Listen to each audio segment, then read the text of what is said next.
लोकासांगे ब्रह्मज्ञान, स्वतः मात्र कोरडे पाषाण, अशा पद्धतीचं वर्तन देशाचे प्रधानमंत्री सन्माननीय नरेंद्र मोदीजींचं आहे.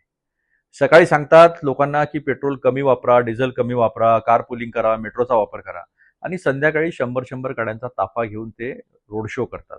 लोकांना सांगतात तुम्ही फॉरेन टूर्स कमी करा, बंद करा, आणि आता ते 4 देशाच्या युरोपच्या दौऱ्यावर निघालेले आहेत.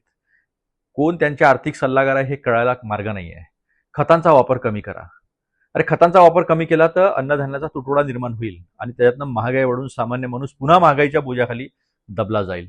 वास्तविक पाहता आपल्या चुकीच्या विदेश नीतीमुळे आज देशावर ही परिस्थिती आलेली आहे.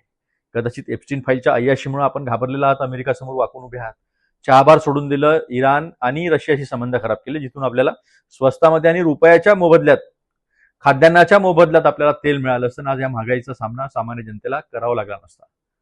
पण आपण घाबरत आहात अमेरिकेला, वाकून झुकून उभे आहात.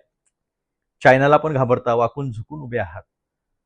एक वाकून झुकून उभा असलेला प्रधानमंत्री देशाच्या जनतेसमोर ताठमानेनं उभं राहू शकत नाही, हे यावरून पुन्हा एकदा सिद्ध झालं. 12 वर्षात अपयशाच्या व्यतिरिक्त काहीही आपण दिलं नाही.